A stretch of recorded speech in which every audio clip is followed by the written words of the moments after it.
Right, so this is Route 6 Day 2.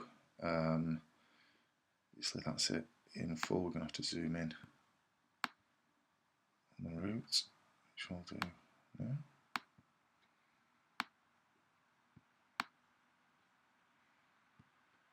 Okay, so starting off then from the campsite from the Castleshaw Centre, you're going to come out of the Castleshaw Centre the same way that you came in previous evening, around the back of the climbing area, and down here you come then to this stream. At the stream, you're going to go follow the stream then across here to Millcroft Lane. Now that you've reached Millcroft Lane, you're turning right, and you'll be following the lane up, but not all the way up to the top. Let's spin this round here.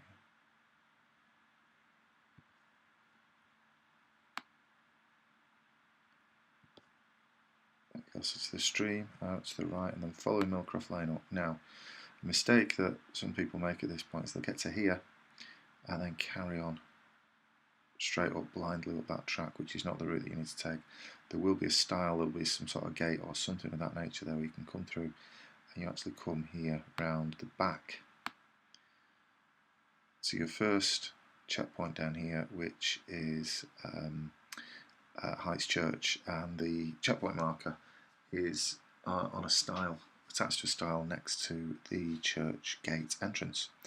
So you go through that stile then, follow this bearing down through this field, down to this lane, across the lane, and now again, similar sort of bearing, coming down following the edges of those fields, past here the edge of this cricket club here, small cricket club, you come down then, and all the way down here to the main road. And this is the road that connects Delph here with Denshaw, with Denshaw, which is over in this direction. So you get down to this road and you're going to turn to the right. Then you're going to follow the road down, and it does go down there into a dip. And in the dip here there is sort of a crossroads. You're taking a left turn off the main road and then following the path down here into this valley. At this valley, down at the bottom, there is an infant's child's nursery, and you go into the right of the nursery, and then following then, and quite a narrow single track road, quite steeply, which is going to come up here to this main road. When you're at the main road, you're crossing over the main road, and there is a checkpoint marker on there. There is a checkpoint marker sign. That's not your checkpoint, however. The checkpoint marker, though, you can use it to, because that tells you which path there you need to go up, and you're going to follow this steep path here up on until you join onto the Crompston Circuit. And when you reach the Crompston Circuit, and I will zoom in again here, when you reach the Crompston Circuit, here you might just about be able to make out this is the electricity transmission line. There's the pylon there's the shadow that the pylon's casting.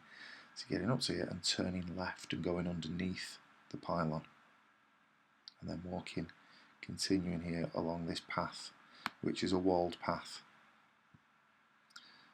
There's a farmhouse or farm buildings down there. There's another farm type building here, and you continue following on this path. The path does bend round here to the right. This track does go around to the right, and it would appear, again, if you're blindly following it, you just follow it down there. But your route, as you can see here, just by panning up a little bit, your route here, you need to go into this field, continue, go through then into this field, and then continue walking along here, hugging onto that wall line that's on your right hand side. When you get to around this point here, you'll notice the road down on your left, and you're going to be getting, as you can see here, slowly but surely closer and closer and closer to it until you get to this junction here, your second checkpoint, which is at Grange Bar. So, spinning around here, see the finish line is now in sight. From Grange Bar, now you're going to come through here, and you show where that box has come from, never mind. You're going to come through here actually, and you're going to follow down to the corner of that field and then take a bearing, which will bring you then down to this farm here. Now you're going to walk along this farm's track that goes back out to the main road, but you're not going all the way up to the main road. At some point on the left hand side there'll be a small gap, in the fence or a stile, which is the footpath that you should now be taking, and you're going to follow that footpath, basically all that series of footpaths all the way down until you come down here. Here to Shaw Cricket Club. Excuse me.